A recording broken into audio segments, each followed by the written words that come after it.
লাযী আল্লামা বিল কালাম আল্লামাল ইনসানা মা লাম ইয়ালাম। সুবহানাল্লাহ। এখানে একটা কথা, ও আল্লাহ, আপনি কোরআনের ভাষায় ইকরা বললেন, আপনি নিজে তো আওয়াজ দিতে পারতেন। ও রাসূল, আপনি বলেন, দেখো আমি বললে তো কোরআন হবে না, জিব্রাইল পড়লো কোরআন হবে না। কেন? আপনারা জানেন তাওরাত কিতাব, জবুর বলেন কিতাব, ইনজিল কোরআন না কিতাব না, জালিকাল কিতাব। যখন লৌহে মাহফুজ ছিল তখন কিতাব, লিখিত জিনিসের নাম কিতাব হয়। তিনটা কিতাব লিখে আল্লাহ পাঠিয়েছেন, কোরআন লিখে পাঠান নাই। সুবহানাল্লাহ। কোরআনকে মজিদ বলা হয়, বাল হুয়া কুরআনুম মজিদ, কোরআন মজিদ, কোরআন শরীফ। কোরআনকে কোরআন কিতাব বলা হয় না, কোরআন শরীফ কেন, কোরআন মজিদ কেন? দেখো তাওরাত বলো, জবুর বলো, ইনজিল বলো, এগুলো আল্লাহ লিখে পাঠিয়েছেন, কোরআন লিখে পাঠান নাই। আল্লাহ তাহলে কি কোরআন কোত্থেকে এসেছে? কারউন কিরাতুন, পঠিত জিনিসের নাম কোরআন, পাঠ করা জিনিসের নাম কোরআন। পাঠ করতে হলে জবান লাগে, ঠোঁট লাগে, ওঁট লাগে। আল্লাহ কালামটা কার? আমি আল্লাহর। তো আল্লাহ তুমি কেমনে পাঠ করছো? আমি তো পাঠ করবো না, আমি জবান নাই, আমার ঠোঁট নাই, আমার ওঁট নাই, কালাম হবে আমার, জবান হবে আমি নবী মুস্তাফার। জোরে বলুন সুবহানাল্লাহ। আমার রাসূলের জবানে পাঠ করলে কোরআন হবে। জিব্রাইল বলল কোরআন হবে না, স্বয়ং আল্লাহ বলল কোরআন হবে না। 23 বছরে আমার আল্লাহ আমার রাসূলের জবান দিয়ে কোরআন পাঠ করেছেন। জোরে বলুন সুবহানাল্লাহ। এই জন্য আমার নবীর জবানের মধ্যে বরকত দেখেন। হুজুর একবার বলেন ইকরা, পড়া শুরু করলেন, আহা! এর আগে দেখবেন কোরআন শরীফ পড়া শুরু হলো গারে হেরার মধ্যে কোরআন শুরু হলো, জাবালে নূরে কোরআন তেলাওয়াত শুরু হলো। আমার নবী শুরু করলেন, এই যে শুরু হলো কিয়ামত পর্যন্ত এক জবান নয়, দুই জবান নয়, আজকে কোটি কোটি হাফেজের জবানে, কোটি কোটি মুসলমানের জবানে কোরআন পড়া হচ্ছে। জোরে বলুন সুবহানাল্লাহ। আমার রাসূলের জবানে কি বরকত আল্লাহ দিয়েছে। সুবহানাল্লাহ। একবার শুরু করলেন আমার হুজুর, এর আগে কেউ কোরআন পাঠ করে নাই। 1400 বছর আগে আমার প্যারা মাহবুব নবীর জবান মোবারক থেকে কোরআন পড়া শুরু হলো, আর এখন শুরু হয়েছে, কিয়ামত পর্যন্ত চলবে। কিয়ামতের ময়দানও চলবে, হাসরের ময়দানও চলবে। হাসরের ময়দান নয়, জান্নাতীদের সামনে কোরআন তেলাওয়াত চলবে। জোরে বলুন সুবহানাল্লাহ। সে কোরআনের বাগান, এটা সুবহানাল্লাহ, সে কোরআনের বাগান, তাই না? আমার হুজুর জবান মোবারক থেকে কোরআন শুরু করেছেন। ওই দিন থেকে শুরু হলো, 1400 বছর আগে হেরা গুহার থেকে শুরু হলো। ধীরে ধীরে কোরআন হাফেজ হওয়া শুরু হলো। কোনো কিতাবের হাফেজ পাবেন না, আর কোরআনে হাফেজের অভাব নাই। আমার নবীজির নাম জবান মোবারকে বরকত আছে না নাই? ওই জবান কি আমাদের মতো? ওই নবী কি আমাদের মতো? ওই নবী পড়তে পারে না? উনি লিখতে পারে না? উনি অশিক্ষিত? উনি উম্মি, মূর্খ? বড় বড় মৌলভী সাহেব তার নামের আগে আলেম মানে জাননেওয়ালা, আর রাসূল উম্মি জানে না। কি জাহেলি দেশে এই ধরনের আলেমও দরকারি দেশে আছে না নাই? আমরা ব্যতিক্রম ধর্মী সুন্নি উলামায়ে কেরামের মাধ্যমে প্রতিষ্ঠান হচ্ছে। সায়েন্সের সিলেট হাজার হাজার মাদ্রাসা, শত শত মাদ্রাসা করেছে, অনেক উলামায়ে কেরাম মাদ্রাসা করেছে, আমরাও মাদ্রাসা করেছি, ওলিউল্লাহ আশিক সাহেব মাদ্রাসা করেছে। কেন মাদ্রাসা করলেন? সঠিক এলেম চর্চার জন্য। যে এলেম চর্চা করলে মানুষ হকের মধ্যে থাকবে, কোরআন বুঝবে, কোরআন জানবে, কোরআন শিখবে। আর যে এলেমের দ্বারা কোরআন বুঝবে না, বরং কোরআনের অপব্যাখ্যা হবে, এমন এলেমের কোনো দরকার, এমন এলেমের কোনো দরকার যে এলেম দ্বারা আল্লাহ রসুলকে চিনবে না, এই এলেমের দরকার কি? আমার প্যারা মাহবুব নবী 1400 বছর আগে কোরআন তেলাওয়াত শুরু করে। প্রশ্ন হলো, ইয়া রাসূলুল্লাহ, ইয়া হাবিবাল্লাহ, জিবরাইল আলাইহিস সালাতু ওয়াস সালাম কোরআন নাজিল করলেন সর্বপ্রথম 5 আয়াত। কয় আয়াত? যেরকম কয় আয়াত? সূরা আলাক। কত পারা এটা হাফেজ সাহেবরা? কত পারা? সর্বশেষ আয়াত নাজিল হলো আরাফাতের ময়দানে। প্রথম আয়াত 5টা, সর্বশেষ আয়াত আল ইয়াউমা আকমালতু লাকুম ওয়া দীনাকুম ওয়া আতমামতু আলাইকুম নি'মাতি ওয়া রাদিতু লাকুমুল ইসলামা দীনা। খুব খেয়াল করবেন। আমার প্রশ্ন হলো, ইয়া রাসূলুল্লাহ, আমি তো চিন্তা করে দেখলাম প্রথম 5 আয়াত এটা, শেষ আয়াত এটা, তো কোরআন শরীফের শুরুতে ইকরা দিয়ে নয়, কোরআন শরীফ শুরু সূরা ফাতিহা দিয়ে। ঠিক না বেঠিক? সবাই ঠিক না বেঠিক? ইয়া রাসূলুল্লাহ, আমার বুঝে আসে না, কোরআন শরীফের শুরু ফাতিহা দিয়ে, শুরু কিন্তু নাজিলের দিক থেকে ইকরা দিয়ে, নবী আমার এভাবে শুরু হলো কেন? তোমরা জানো না তোমাদের প্রয়োজনে কোরআন নাজিল হয়েছে, আমি যেইভাবে কোরআনকে সাজাইলাম ঠিক এইভাবে লৌহে মাহফুজে ছিল। তাহলে বোঝা গেল আমার নবী কোরআন আগের থেকেই জানে। জানে কি জানে না? যখন জানে কি জানে না? আরে জিবলা শিখায় নাই, রসুলকে আল্লাহ আগেই শিখিয়ে রেখেছে। আর রহমান আল্লামাল কোরআন, মহান রব্বুল আলামিন রহমান খোদা তার হাবিবকে অনেক আগেই কোরআন শিখিয়েছেন। কোরআনের ভাষা তো আল্লাহর কোরআন আমার নবীকে শিখিয়েছেন, আমার নবী সাজাইছেন, ওভাবেই সাজিয়েছেন। আজকে সূরা ফাতিহা যেভাবে দেখতেছেন লৌহে মাহফুজ এভাবেই ছিল। ফর এক্সাম্পল, কোরআন রমজান শুরু হলো দ্বিতীয় হিজরিতে। কত হিজরিতে? দ্বিতীয় হিজরি থেকে কোরআন শেষ নাজিল হলো দশম হিজরিতে আরাফাতের ময়দানে। এই 8 বছর মাঝখানে আমার হুজুর বলে, দেখো প্রতি রমজান মাসে জিবরাইল এসে আমারে কোরআন, পুরো কোরআন শোনাইতেন, আমি শুনতাম, আমি আবার হেরে শোনাইতাম, হে শুনতো। এখনো নাজিলই তো শেষ হয় নাই, শোনাইলো কেমনে? আর 8 বছর গ্যাপ আছে, দ্বিতীয় হিজরি, তৃতীয় হিজরি, চতুর্থ, পঞ্চম, ষষ্ঠ, সপ্তম, অষ্টম, নবম, দশম, এই 8 বছর পর্যন্ত পুরা কোরআন শরীফ রমজান মাসে আমার হুজুর জিবরাইলে শোনায়। 8 বছর এখন কোরআন নাজিল শেষ হয় নাই, কিন্তু আমার হুজুর বুঝাই দিলেন, এর মূর্খরা আরো জানোস না পুরা কোরআন শরীফ আমার ভিতরে আছে, এই জন্য 8 বছর এখনো শেষ হয় নাই নাজিল।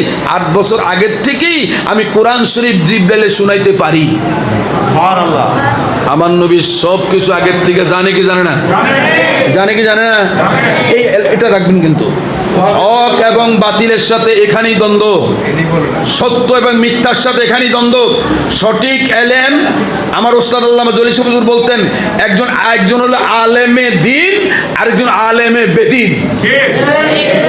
আলেমে দিন, যে আলেমের কথা শুনলে মানুষ দিনের মধ্যে আসে, আর কিছু আলেমের কথা শুনলে মানুষ দিন ছেড়ে বেদিন হয়ে যায়।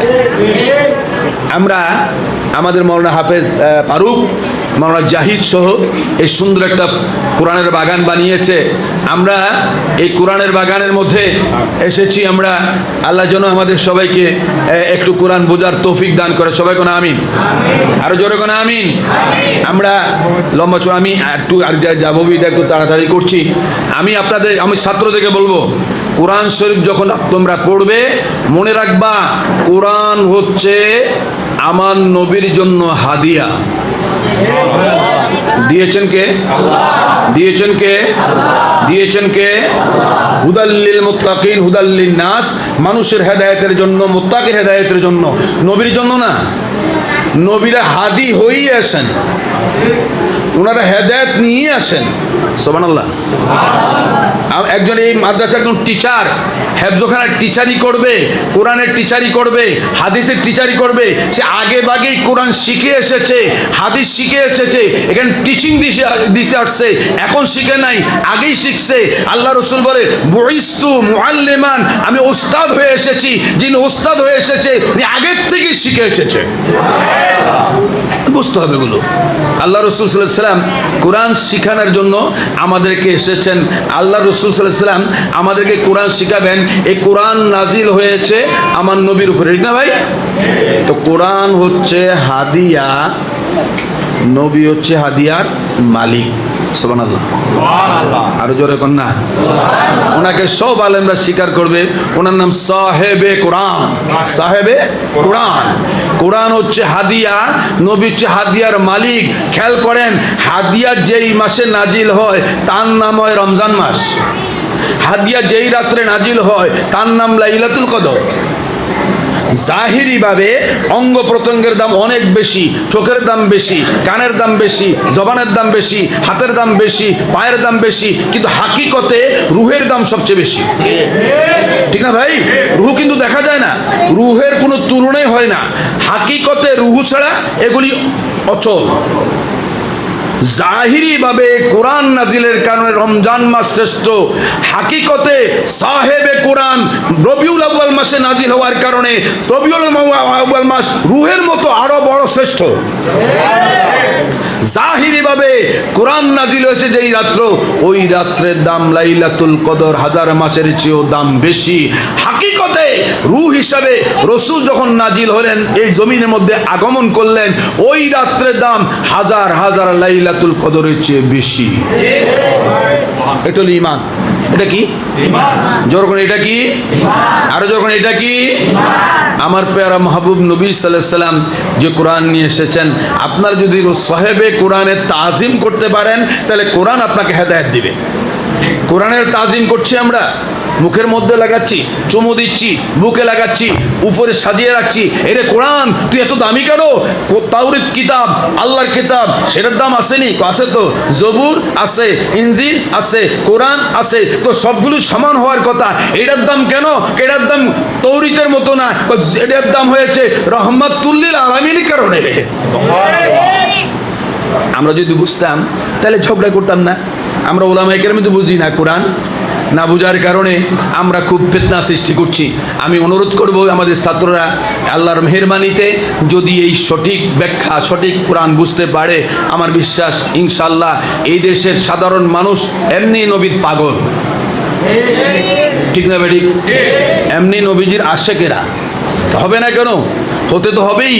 আমরা জানি আদম আলাইহিস সালাম আমাদের আব্বা, আমরা কেউ আদম নবী নিয়ে কুৎসা রটনা করি না। কতক্ষণ টাকা কোন ধর্মের মানুষ আদম নবী নিয়ে কুৎসা রটনা করবে না। উনি আমাদের জেসমানি বাবা, ওনার থেকে সমস্ত মানুষের পয়দা, এই জন্য ওনাকে বলে আবুল বশর, মানবের বাপ। একইভাবে হযরত ইব্রাহিম আলাইহিস সালাম হল মুসলমানদের বাপ। কার বাবা? ওনার থেকে মুসলমানের সৃষ্টি, এই জন্য ওনার নাম মুসলমানদের বাবা। আর আমার নবীর নাম আবুল বশর নয়, মানুষের আব্বা নয়, মুসলমানের আব্বা নয়। আমার নবী থেকে সমস্ত রুহের সৃষ্টি হয়েছে বলে আমার নবীর নাম আবুল আরোহা, সমস্ত রুহের বাবা। এই জন্য সবাই নবীকে ভালোবাসবে, কিন্তু রুহ, কিন্তু রুহ। সুবহানাল্লাহ। আরো জোরে, আরো জোরে কর না। ওই যে রুহের জগতে আমার আল্লাহ যেদিন প্রশ্ন করেছিলেন, আলাস্তু বিরব্বিকুম, আমি তগ রব কিনা, একটা রুহ কিন্তু জবাব দেয় নাই। দিবে কোত্থেকে? কেউ তো আল্লাহর চিনি না। আমি আপনাদের এখানে আসলাম হঠাৎ করে, আমি যদি বলি আমি কি মাসুদ হোসেন আল কাদেরী, আপনারা কেউ চিনবেন না, কেউ জানবেন না। আমার মহিউদ্দিন ভাই, আমার পীর ভাই অনেক আগের থেকে আমাকে চিনে, জানে। আবার উনি আপনাদের মাঝের সভাপতি, ওনারা চিনেন। তো উনি যখন বলবে হ্যাঁ আপনি তো মাসুদ হোসেন আল কাদেরী, এখন আপনারা বলবেন হ্যাঁ আমাদের সভাপতি সাহেব যখন বলছে আমরাও বলি। ওই রুহের জগতে আল্লাহ যখন প্রশ্ন করেছিলেন আলাস্তু বিরব্বিকুম, আমি তগ রব কিনা, একটা রুহ আল্লাহকে চেনে না, জানে না, বুঝে না, জবাব দেয় নাই। এবার আমার নবী কয় আমি আল্লাহর অনেক আগের থেকে চিনি, জানি। আমার নবী বলছে হ্যাঁ তুমিই তো আমার রব। এবার আমার নবী কথা শুনে এবার সমস্ত রুহ তো বলতেছে আমগো আব্বাই যখন কইছে আমরা বই ঋষি গে। রুহানি বাবা, রুহানি বলেন, রুহানি নবীর সমস্ত রুহের বাবা। রসুল প্রথম বলেছে, রসুল আগের থেকে আল্লাহর চিনে, জানে, বুঝে। সুবহানাল্লাহ। ওই আলাস্তু বিরব্বিকুমের সময় আমার আল্লাহ বলেছেন আলাস্তু বিরব্বিকুম, হুজুর জবাব দেওয়ার কারণে সমস্ত রূহ জবাব দিয়েছে হ্যাঁ আপনি আমাদের রব। ক্বালু বালা, এই জন্য কোরআনের ভাষায় এসেছে কুল হুয়াল্লাহু, বলেন কুল হুয়াল্লাহু। ও নবী আপনি বলুন, আপনি বলুন। ওই দিনও আপনি বলেছেন রুহের জগতে, আজকে আপনি বলবেন। ওই দিন সবাই স্বীকার করেছে, আজকে জমিনে এসে যারা স্বীকার করবে তারাই জান্নাতে যাবে, আর যারা স্বীকার করবে না তারা জান্নাতে পাবে। ওই দিন আপনি বলেছেন সবাই স্বীকার করেছে, কিন্তু এই জন্য আমার পেয়ারা মাহবুব নবী বলেছেন শোনো, আমভাবে সমস্ত মানুষ আমি নবীর উম্মত, শুধু রুহানি বাবা না। ওই দিন থেকে আমার উম্মত জমিনে এসে যারা তোমরা উম্মত হয়ে কবুল করেছ করেছো, দাওয়াত কবুল করেছো, এখন তোমরা আমার গোলাম হয়েছো। আর গোলাম হয়েছে বলো তোমরা যেখানে, আমি রসুলও সেখানে। ওই নবী আছে না নাই? যেরকম আছে না নাই? আছে বলেই তুই ঈদে মিলাদুন নবী করি। যদি নবী নাই থাকতেন ওফাতুন নবী করতাম, মৃত্যুবার্ষিকী করতাম। আমার নবী তো ওফাতুন নবী আমরা করি না, মৃত্যুবার্ষিকী করি না। কেন? রসুল এন্তেকালের পরও আছে। আছে না নাই? যখন আছে না নাই? আরো যখন আছে না নাই? এন্তেকালের পরও, এন্তেকালের পরও বিশ্বাস হয় না আপনাদের? হায়াতুন, বলুন হায়াতুন। হায়াত কাকে বলে? না শুধু জিন্দার নাম হায়াত না, আমার আপনার দেহের ভিতরে যতক্ষণ রুহু আছে ততক্ষণ হায়াত। রুহু চলে গেলে মৌত। ততক্ষণ নাকি দেহের ভিতরে যতক্ষণ রুহু আছে ততক্ষণ হায়াত। উনি এত বছর হায়াতে, আমি এত বছর। ভাই আপনার বয়স কত? 60। আপনার বয়স কত? 70। 74 মারা গেলে এখন হায়াতে নাই। সমস্ত নবীরা জিন্দা কিন্তু রুহু ছাড়া। ইল্লিনে রুহু জমিনে দেহ, ওলি আল্লাহ জিন্দা রুহু ছাড়া। সমস্ত সাহাবীরা জিন্দা রুহু ছাড়া, গাউস কুতুব জিন্দা রুহু ছাড়া। আর আমার নবীর রুহু মোবারক 63 বছর যেভাবে ছিল, এন্তেকালের 2.5 দিন পরে এখনো রওজা শরীফে রাখে নাই, আবার রুহু মোবারক ফেরত দেওয়ার কারণে 63 বছর যেইভাবে এখনো আছে সেইভাবে ওই রুহু মোবারক নিয়ে এখনো আছেন। আলাদা নেই, আলাদা নাই, আলাদা নাই। এই জন্য রসুল ওফাতুন নবী পালন করা যাবে না। শুধু ঈদে, বলেন ঈদে, ঈদে ওফাতুন নবী। গাউসে পাকের ওফাত দিবস আছে, বড় বিশ্বের ওফাত দিবস নাই? সাহাবায়ে ওফাত দিবস আছে, মৌলা আলীর ওফাত দিবস আছে, আবু বকর ওফাত দিবস আছে, হযরত ফারুক আজমের ওফাত দিবস আছে, সকলের জন্ম দিবস আছে, ওফাত দিবস আছে। আমার নবী ইন্তেকাল করেছেন বটে, কিন্তু ইন্তেকালের পরও ওফাত দিবস নাই। 1.5 দিন মতান্তরে 2.5 দিনের মাথায় রূহ মোবারক ইল্লিন রাখতে পারে নাই। দেহ মোবারক ফেরত দেওয়ার কারণে আমার নবী জবান থেকে বলছিলেন, ওমর কান লাগায় শুনলেন, হুজুর বললেন রব্বি হাবলি উম্মতি উম্মতি উম্মতি। এই জন্য আল্লাহ রসুল এখনো আছে না নাই? বিশ্বাস আছে আপনাদের? আমরা মরা নবী নয়, জিন্দা নবী। আমার নবী শুধু জিন্দা না, বরজকি হায়াত না। ওহাবিরা বরজকি হায়াতে মানে, বাংলা কথা কয়ে দিলাম আজকে আপনাদেরকে, ওরা কবরের হায়াতে মানে। আমরা সুন্নিরা দুনিয়ার হায়াতে হায়াতুন নবী। তারা বরজকি হায়াতে মানে, বরজকি কবরের হায়াতে মানে। নবী কবরের হায়াতে নয়, 63 বছর যেভাবে ছিলেন এখনো সেভাবে আছেন। এই জন্য আমার নবীর নবুয়তের পিরিয়ড আছে কিয়ামত পর্যন্ত। আর কোন নবী আসার সুযোগ, আর কোন নবী আসবে? আসবে বটে উম্মত হয়ে। ঈসা আলাইহিস সালাম আসবে বটে উম্মত হয়ে, কারণ রসুল তো আছে, নবী আছে। নবী আমি বুঝি না এদের দেশের যারা একটু বাতিল মতবাদে আছেন, আপনারা একদিকে বলেন রসুলের পর নবী নাই, নবীর পরে নবী নাই, সবাই মানি নবীর পরে নবী নেই। কেন ভাই? উনি তো নাই। যখন বলবেন নাই তো নবী তো আসার কথা। আমাদের দাবি ঠিক, আমার নবী আছে বলেই নবীর পরে নবী নাই। ঠিক না ভাই? ঠিক। নবী আছে না নাই? হাতুড়িয়া বলেন আছে।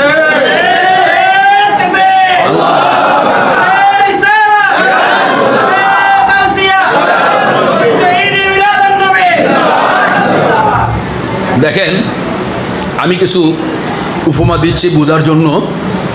আমার হুজুর আছে বলেই আমরা ঈদে বলেন না ভাই, ঈদে। এই ইদানিং আমাদের কিছু ওলামায়ে কেরাম আমাদেরকে একটু বিভ্রান্ত করছে। আমরা জুলুস করি, কই পেয়েছেন? মাহফিল করি, কই পেয়েছেন? কিয়াম করি, কই পেয়েছেন? ভাই এত কথা বলছেন কেন? আপনি পাননি সেটা ভিন্ন কথা। আপনি আমার কাছে আসছেন, হুজুর দেখাইয়া দেন, কই পেয়েছেন এটা বলতেছেন কেন? জানি না, সারেন্ডার করেন। জানি না, সারেন্ডার করেন। শুনি ওলামায়ে কেরাম জানিয়ে দেবে। কই পেয়েছেন, কই এগুলো তো প্রশ্ন করেন। নবীর ব্যাপারে এত প্রশ্ন কেন? আচ্ছা, আমরা কার দলের মানুষ? নবীর দলের। আওয়ামী লীগ হইল বঙ্গবন্ধুর দলের, বিএনপি হইল জিয়াউর রহমানের দলের। আপনার সত্য কথা বললেন, বিএনপির প্রতিষ্ঠাতা জিয়াউর রহমান না ভাই? জিয়াউর রহমানের জন্মদিবস তো বিএনপিরে পালন করবে। কথা কোন না অন্য দলের মেসে করবে, বিএনপিরাই করবে। শেখ সাহেবের জন্মদিবস পালন করবে আওয়ামী লীগের লোকেরা, অন্য দল করবে না। আওয়ামী লীগ যারা বঙ্গবন্ধু দলের লোক, বিএনপি যারা জিয়াউর রহমানের দলের লোক, আমাদের নাম উম্মতে সবাই বলেন না ভাই, উম্মতে। এবার অর্থ কি দাঁড়ালো? উম্মত মানে দল, উম্মত মানে দল। আমরা তো রয়্যাল নবীর দলের মানুষ, মুহাম্মদ সাল্লাল্লাহু আলাইহি ওয়াসাল্লামের দলের মানুষ। আপনি নবীর দলের হয়ে রসুলের জন্মদিবস আগমন দিবসে বিরোধিতা করেন, বোঝা গেল আপনি নবীর উম্মতের কাতারে নাই। বাংলা কথা তো এটা, তো বাংলা কথা না ভাই। আপনি উম্মতে মুহাম্মদী দাবি করে ওনার আগমন দিবসকে প্রশ্ন করবেন, আপনি কিসের উম্মত ভাই? আপনি উম্মতের খাতা আসছেন কি হিসাব মিলে দেখেন না, মিলাইলে আসলে নাই। আমরা এজ এ মুসলমান হিসাবে একটা মুসলমানও নবীর আগমন দিবসের বিরোধিতা করতে পারে না, ঠিক না বেটি ভাইয়ের আমার? তাহলে আমি বুঝাতে চাচ্ছি আমাদের ছাত্রদেরকে, আমরা যারা এখানে সংশ্লিষ্ট আছি, আমরা বুঝাতে চাচ্ছি ভাই, আমরা আল্লাহ রসুল সাল্লাল্লাহু আলাইহি ওয়াসাল্লামের সঠিক জ্ঞানটা আমরা শিক্ষা দেব, ছাত্রদেরকে হাফেজ বানাবো, আলেম বানাবো। এদের দ্বারা আমার হুজুর কেবলা বলতেন, চাচ্চা আলেম তৈয়ার করো, দিন কো বাঁচাও। চাচ্চা আলেম, সঠিক আলেম, চাচ্চা মানে সঠিক আলেম। সঠিক আলেম তৈরি করলেই তো সঠিক ইসলাম থাকবে, আর সঠিক আলেম তৈরি না করলে ইসলাম 12টা বাজে যাবে। এই জন্য ওনারা এই যে যত আমি আমার হুজুরের কথা বলছি না, নিজের হুজুরের কথা বলে তো করবেন, নিজের গান নিজে গায়। বাংলা যত যত সুন্নি পীর মাশায়েখ আছে, আল্লাহর রহমতে সবাই এখন মাদ্রাসার দিকে মনোযোগ দিয়েছে, আল্লাহ কবুল করুক। আর জোরে কর না আমিন। আমরা দোয়া করি বাংলাদেশের সমস্ত সুন্নি পীর মাশায়েখ যারা আছেন সবাইকে আহ্বান করো, আসুন প্রত্যেকের দরবারের দরবারে, খানে খায় পাড়ায় পাড়ায় এই তো ছুটি মাদ্রাসা তুলে ধরুন। এই দেশের মানুষগুলো এমনি আন্তরিকভাবে অলি প্রেমিক, রসুল প্রেমিক, ঠিক না বাটেক ভাই? খেয়াল রাখবেন এগুলো। আমরা আল্লাহ যেন আমাদের সবাইকে সঠিক এলেম অর্জন করার, এবং আপনারা যারা ছাত্র গার্ডিয়ান আছেন চেষ্টা করবেন আপনারা এই দিনী প্রতিষ্ঠানকে, একটা সুন্নি প্রতিষ্ঠান তথা দিনী প্রতিষ্ঠান, সঠিক প্রতিষ্ঠান, এখানে আসলে মানুষ ঈমান সম্পর্কে জানবে, আমল সম্পর্কে জানবে, সঠিক এলেমের চর্চা হবে। আর সঠিক এলেমের চর্চা হলেই এই দেশে ইসলাম টিকে থাকবে, ঠিক না বাড়ি ভাইরা আমার? ইসলাম টিকে থাকতে হলে সঠিক এলেমের চর্চার কোনো বিকল্প নাই। সঠিক এলেমের চর্চা যখন হয়ে যাবে তখন দেখবেন আস্তে আস্তে মানুষ সঠিক ইসলাম বুঝতে। আজকে বাংলাদেশ নয়, বিশ্বের প্রায় 100-150 দেশে আমার নবীর জুলুস হয়েছে, নবীর আগমনের মিছিল হয়েছে, মনটা ভরে গেছে, ঠিক না বেটি? স্বয়ং সৌদি আরব হচ্ছে। আমরা দোয়া করি সৌদি গভর্নমেন্টকে আল্লাহ বুঝ দেখ। আর জোরে কর না আমিন। কত সুন্দর, ভালো লাগে তো ভাই। আমরা তো সবাই একসাথে জান্নাতে যেতে চাই, ঠিক না ভাই? ঠিক। কিয়ামতের ময়দানে সমস্ত নবীর উম্মতরা জান্নাতে যাও, আমরা যাব না? সমস্ত নবীর উম্মত হবে 40 কাতার, আমরা হব 80 কাতার। সুবহানাল্লাহ। আল্লাহ জান্নাত কি ছোট? আর দুয়া ফিস সামাওয়াতি ওয়াল আরদ, 7 আসমান 7 জমিন যাহা সব একটা জান্নাতে ঢুকাইলে জান্নাতটা আরো বড় হবে। সুবহানাল্লাহ। আর দুয়া সামাওয়াতি ওয়াল আরদ, আস কোরআনের ভাষায় 7 আসমান 7 জমিন জান্নাতের মধ্যে ঢুকাইলো, জান্নাতের জায়গা শেষ হবে না। আল্লাহর এত বড় জান্নাত আমরা একা যাবো কেন? সবাই মিলে যাই, কি বলেন? ঠিক না ভাই? ঠিক। আমরা কারো বিরুদ্ধে বলছি না, আমরা শুধু হেদায়েতের জন্য দোয়া করছি। বাংলাদেশ সহ বিশ্বের সমস্ত মুসলমানগুলো আমার নবী আশেক হয়ে যাক। জোরে কোন আমিন। আরো জোরে কোন আমিন। আশেক তো হতে হবে ভাই। আমার রসুলের এই কাজী নজরুল যে একটা গজল গাইছে না ছেলেটায়, কত সুন্দর। ত্রিভুবনের প্রিয় মোহাম্মদ। এখন আমরা হুজুরা বলি নবীর নাম জপলে নাকি কোনো লাভ নাই। জোরে কইতে না নাউজুবিল্লাহ।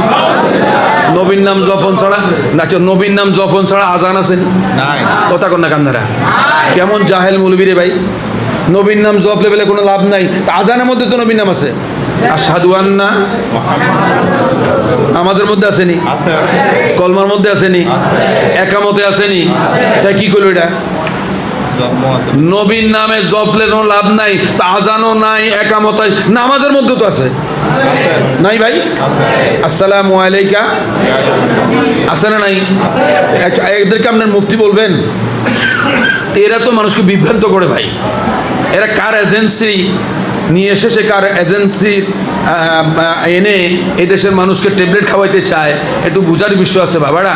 আমার রসুলের নাম কাজী নজরুল বলেছেন, নবীর নাম জপলে কি একটা গান আছে না, হ্যাঁ, মোহাম্মদ একটা বলো না ভাই, শুরু কি শুরু? নাম জপেছিলে বুলবুলি তুই আগে, তাই কিরে তোর কণ্ঠের গান এতই মধুর লাগে। সুবহানাল্লাহ। ওই মিয়া কাজী নজরুল দাঁড়ি ছিল না, কিন্তু আশেক ছিল। আমি দাঁড়ির বিরোধিতা করছি না, আমি চাই সবাই দাঁড়ি থাকুক, কারণ আমার এই দাঁড়ি নামক সুন্নত কবরে যাবে, যাবে না ভাই? যাবে না? অথচ কাজী নজরুল কত বড় আশেক ছিল ভাই। নবী মোর নূরে খোদা, তার তরে সকল ফয়দা, আদমের কলবেতে তারই নূরের রোশনী, নবী মোর পরশমণি, নবী মোর সোনার খনি, নবী নাম জপে যে জন সেই তো দুজাহানের ধনী। সুবহানাল্লাহ। আশেক ত্রিভুবনের প্রিয় মোহাম্মদ এলো রে দুনিয়া, এলো রে দুনিয়ায়। আমি মাঝে মধ্যে চিন্তা করি, আল্লাহ সবার জন্য তুমি এক শব্দ ইউজ করলা, আমার নবীর জন্য আরেকটা শব্দ ইউজ করলা কেন? সবার জন্য বলেছো মানুষকে আমি বানাইছি, ইন্না খালাকনাল ইনসানা মিন নুতফা, মানুষকে নুতফা দিয়া বানাইছি, ইন খালাকাল ইনসানা মিন সলসলিন কাল ফাখার, আদমকে শক্ত মাটি দিয়া বানাইছি। নবীর বেলা বানানোর কথা বলো না কেন আল্লাহ? বানানো মানে তো শুরু, বানানো মানে তো শুরু। আমি ছিলাম না বানাইছেন, মাদ্রাসা ছিল না বানাইছে, বিল্ডিং ছিল না বানাইছে, রাস্তা ছিল না বানাইছে, মসজিদ ছিল না বানাইছে। নবীর বেলা বানানোর শব্দ বলে নাই, কি বলছে? এই এলোরে দুনিয়ায়, কাজী নজরুল এলোরে দুনিয়ায়।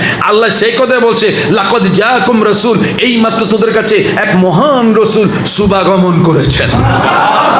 তার মানে বোঝা গেল অনেক আগে বানাইছে, 570 খ্রিস্টাব্দে আগমন করেছে, অনেক আগে বানাইছে, সবার আগে বানিয়েছে, সবার আগে, সবার আগে না ভাই? বিশ্বাস হয় না আপনাদের? আমরা যদি হাদিসটা বলি, এই হুজুরা বলে জাল হাদিস, জয়ীফ হাদিস। বিশেষ করে সালাফির একটা গোষ্ঠী আছে, সালাফি আছে না ভাই? কঠোর এই জাহেলগুলো মানুষকে এমন বিভ্রান্ত করতেছে, পাগল বানিয়ে ফেলতেছে। আমি মাঝে মধ্যে চিন্তা করি এরা কেনই গুলি করতেছে। পর হিসাব মিলিয়ে দেখলাম এরা তো আসলে মুসলমানদের কাজ করে না, এরা ইহুদিদের কাজ করে। এই জন্য আপনারা একটু সাবধান থাকবেন, আপনারা বারবার খেয়াল করবেন, আমার রসুল সবার আগে না ভাই? বলেন সবার আগে না? আমি একটা শব্দ বলে শেষ করে দিব, সবার আগে যেহেতু আল্লাহ বানাইছে, তা আমরা সেই কথাটা বলবো। কোনটা কি খেয়াল করবেন, একটু এই কথাটা বলে শেষ করি, একটু খেয়াল করেন। বাতাস আছে না? জোরে কর না। বাতাস আছে ভাই? বাতাস না থাকলে বাঁচবেন? বাতাস আল্লাহ বানাইছে, আগুন বানাইছে, পানি বানাইছে, আমাদের জন্য না? বলেন না। বাতাস আমার জন্য রহমত না ভাই? আগুন আমার জন্য রহমত না? পানি, পানি রহমত, আগুন রহমত, রিজিক রহমত, জমিন রহমত, আসমান রহমত, সব আমার জন্য রহমত। একটু খেয়াল করেন তো, এই রহমত নামক পানিটাকে আল্লাহ আগে বানাইছে না আমার আগে বানাইছে? কন্যা রহমত নামক পানিটা আগে, রহমত প্রাপ্ত আমরা হইলাম পরে। আগুন নামক পানি আগে, আমরা পরে। বাতাস নামক রহমত আগে, আমরা পরে। তারপরে রিজিক নামক রহমত আগে, আমরা হইলাম পরে। আমার নবীর নাম রহমাতুল্লিল। জোরে কন্যা ভাই? আমি বলছি না, আল্লাহ বলছে। জোরে কন্যা কে বলেছেন? এই কথার দ্বারা বোঝা যায় নবী আল্লাহ ছাড়া যত সৃষ্টি আছে সবার জন্য রহমত, রহমত আমার নবী, ঠিক না ভাই? আমার নবী যেহেতু সবার জন্য রহমত, তো রহমত নবী সবার আগে আর সমস্ত সৃষ্টি আমার নবীর পরে। বাংলা ওয়াজ আমরা যে কথাটা বলতে চাচ্ছিলাম, কে ভালো হয়েছে? হ্যাঁ, আমি ভালো হয়েছে। আমি যাওয়ার জন্য তাড়া করতেছি। চার দেন একটা।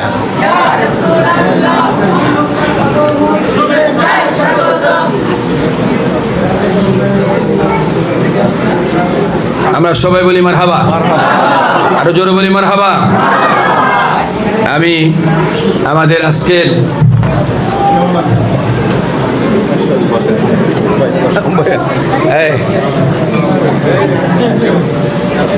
বসো বাবা, বসো, তোমরা বসো, সবাই বলি মারহাবা, আরো জোরে বলি মারহাবা।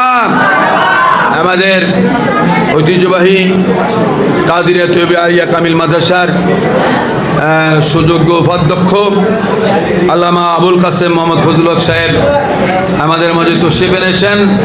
এই জন্য আমরা খুশি না বাজার? একবার বলি আলহামদুলিল্লাহ, আরো জোরে বলি আলহামদুলিল্লাহ। আমি আসলে বলছিলাম যে তাড়াহুড়া করতেছিলাম, অপেক্ষা করতেছিলাম ওনার, যেহেতু আরেক জায়গায় যাবো, সেই হিসাবে উনি চলে এসেছেন।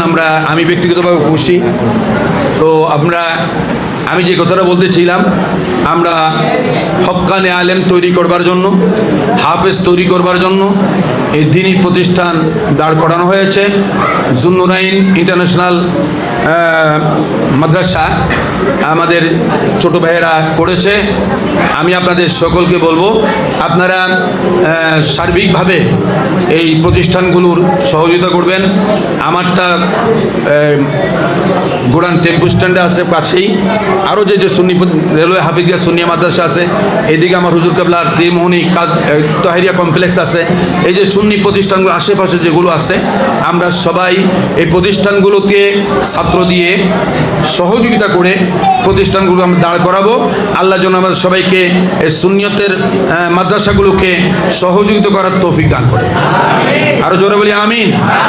আপনি কিছু না করতে মাঝে মাঝে এসে দেখে যাবেন, একটু খোঁজখবর নিয়ে যাবেন, এটাও অনেক কিছু। একটু খোঁজখবর নিয়ে যাবেন, দেখবেন, এদেরকে উদ্বুদ্ধ করবেন।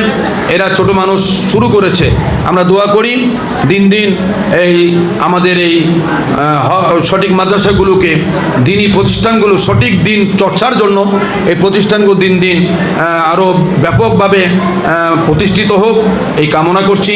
বিশেষ করে জুন্নুরাইন ইন্টারন্যাশনাল মাদ্রাসাকে আজকে উদ্বোধনের মাধ্যমে পবিত্র ঈদ মিলাদুন্নবী সাল্লাল্লাহু আলাইহি ওয়াসাল্লাম এই মাসে উদ্বোধন হচ্ছে। আল্লাহ যেন পেয়ারা রসুল সাল্লাল্লাহু আলাইহি ওয়াসাল্লামের পবিত্র মাসের উসিলায় এই প্রতিষ্ঠানটাকে দিন দিন তরক্কি দান করেন, কামিয়াবি করেন, এই কামনা করছি। আমি আর সময় আপনাদেরকে বিরক্ত করলাম না, আমি আপনাদের থেকে একটু বিদায় নিচ্ছি। আল্লাহ যেন আমাদের সবাইকে দ্বীনের খেদমত, সুন্নিয়তের খেদমত করার তৌফিক দান করে। আরেকবার বলি আমিন। ওয়া মা তাওফীকি ইল্লা বিল্লাহ। আসসালামু আলাইকুম ওয়া রাহমাতুল্লাহ। সকলে বলি মারহাবা। সবার কাছে কেমন লেগেছে আমার রাসূলের শান মান? আমরা যতই শুনি ততই